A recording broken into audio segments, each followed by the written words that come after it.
Magandang araw mga kababayan. Pag-usapan ulit natin ang pinakabagong linya ng putok sa Israel-Iran war. Kagabi, sa ika-4 na sunod na blackout alert, lumindol sa Tehran ng ibagsak ng Israeli Air Force ang Operation Night Falcon. Isang wave ng F-35I stealth jets at harop drones na sumapol sa IRGC missile silos sa Isfahan at mismong transmission tower ng Arab State Television habang nasa ere ang kanilang newscast. Ayon sa The Times, idineklara ng Israel na full aerial superiority na sila sa kalangitan ng Iran. Resulta, nag-evacuate ang libu-libong taga-Tehran, bumababa sa mga istasyon ng metro na puno ng takot. Pumalo na sa 224 ang kabuuang patay sa Iran mula nang magsimula ang bakbakan, 90% rito sibilyan. Hindi pa man tapos ang search and rescue, gumanti naman ang Iran bandang alas 4 ng umaga mahigit 80 Fateh at 110 ballistic missiles at 120 Shahed-type drones ang sabay-sabay tumawid pa Israel. Na-intercept ng Iron Dome, Arrow 3 at US Patriot Systems ang karamihan, pero may ilan pa ring pumasok sa Ramat Gan at Beersheba. Sa kabuuan, 24 na ang namatay sa Israel mula sa sunod-sunod na opensiba.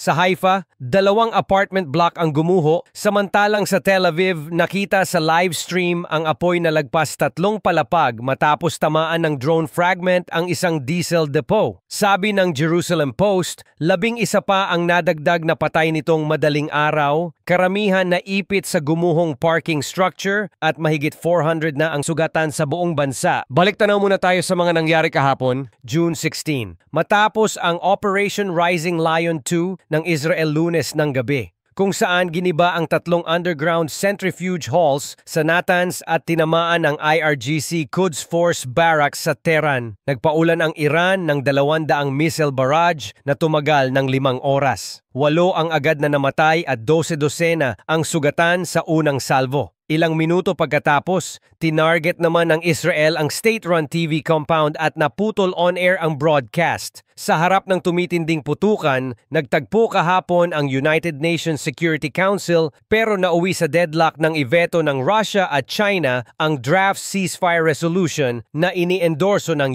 US, France at UK. Habang mainit ang debate, muling nag-tweet si US President Donald Trump. Iran could have had a deal, now they're playing with fire. Binira rin niya ang bantang pag-assassinate kay Ayatollah Khamenei, ngunit nilinaw na all options remain on the table kung tatama ang anumang projectile sa US assets sa Gulf. Dahil sa mga nangyayari, patuloy na Level 4 ang travel advisory ng DFA para sa Iran at Level 3 sa mainland Israel. Iniulat ng Manila Standard na naka-alerto na ang lahat ng migrant workers offices sa buong Middle East para sa posibleng repatriation. Ayon sa ibang balita, 4 na Pilipino ang nasugatan sa Rehovot, Israel matapos ang isang missile strike, ngunit ligtas na at ginagamot sa ospital. Mga idol, habang isinusulat ko ito, may 24 oras na ultimatum si Prime Minister Benjamin Netanyahu. Kung may isa pang missile na tatama sa civilian center, papasabugin daw niya ang command bunkers mismo sa gitna ng Tehran. Kapalit, banta ng Revolutionary Guard, one more bomb and Hormuz closes.